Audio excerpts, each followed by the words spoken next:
নবীজি বলছেন সাল্লাল্লাহু আলাইহি ওয়াসাল্লাম, একটা মৃত গাধাকে দেখে বলছেন, সাহাবীরা তোমরা কি কেউ এই গাধাটাকে 1 দিরহামের বিনিময়ে কিনবে?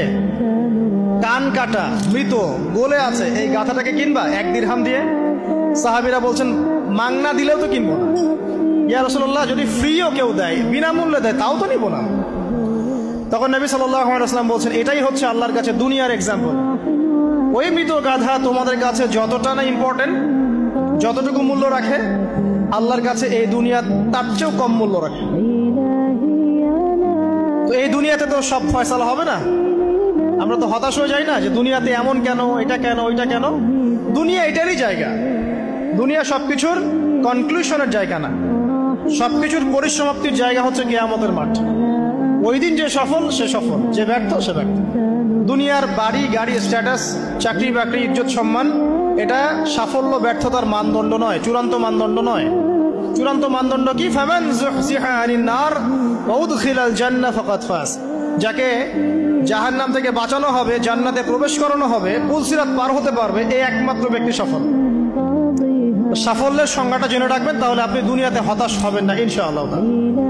এবার কি হলো, যখন আদম আলাইহিস সালাম সমস্ত নাম শিক্ষা দেওয়া সমস্ত নাম বলে দিলেন, এখানে নাম মানে কিন্তু খালি নাম নয়, জ্ঞান বলে দিলেন, তখন আল্লাহ রাব্বুল আলামিন ফেরেশতাদেরকে বললেন, তোমরা সবাই এখন আদমকে সিজদা করো। ওয়া ইয কুলনা লিল মালাইকাতি ইসজুদু লি আদম। আল্লাহ পাক এবার বলছেন, আমি সমস্ত মালায়েকাকে বললাম তোমরা আদমকে সিজদা করো।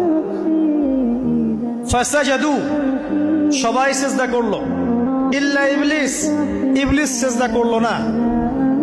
কেন করলে না? ইবলিসকে বলা হচ্ছে, ইয়া ইবলিস মা মানাকা আল্লা তাসজুদা ইয আমারতুক। তোমাকে কে নিষেধ করলো সিজদা করতে ওই আদমকে, যাকে আমি আদেশ করেছি? কে নিষেধ করলো? তখন ইবলিস বলছে, খলাকতানি মিন নার ওয়া খলাকতাহু মিন তিন। আমাকে সৃষ্টি করেছেন আগুন দিয়ে, আর আদমকে সৃষ্টি করেছেন মাটি দিয়ে, আমি কিভাবে তাকে সিজদা করতে পারি?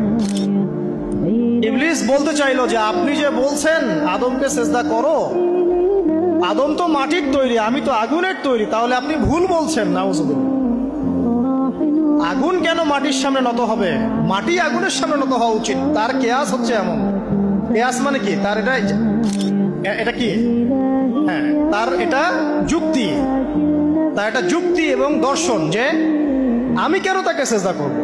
আমি তো আগুনের তৈরি, আর আদম হচ্ছে মাটির তৈরি। তো খলাকতাহু মিন নার ওয়া খলাকতানি মিন তিন, খলাকতানি মিন নার ওয়া খলাকতাহু মিন তিন। আমাকে সৃষ্টি করেছেন আগুন দিয়ে, আদমকে সৃষ্টি করেছেন মাটি দিয়ে। আবা ওয়াস্তাকবারা, আল্লাহ পাক বলছেন সে উদ্ধত হলো এবং অহংকার প্রদর্শন করলো। আর আল্লাহ পাক অনেক কিছু মাফ করে দেন, কিছু কিছু বিষয় আল্লাহ পাক মোটেই পছন্দ করেন।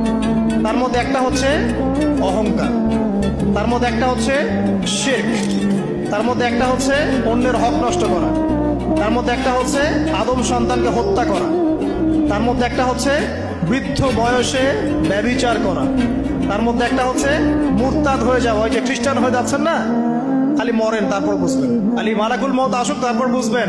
আল্লাহ রাব্বুল আলামিন বলছেন তার রাসূলের মাধ্যমে, কেউ যদি সাক্ষ্য দেয় আল্লাহ ছাড়া কোনো মাবুদ নাই, মুহাম্মদ সাল্লাল্লাহু আলাইহি ওয়াসাল্লাম শেষ নবী, ঈসা ইবনে মারইয়াম আল্লাহর প্রেরিত নবী, আল্লাহর পুত্র নন, জান্নাত সত্য এবং জাহান্নাম সত্য, এই 5টা বিষয় যদি কেউ সাক্ষ্য দেয়, ইনশাআল্লাহ সে জান্নাতে যাবে, তার আমল যেমনই হোক না কেন।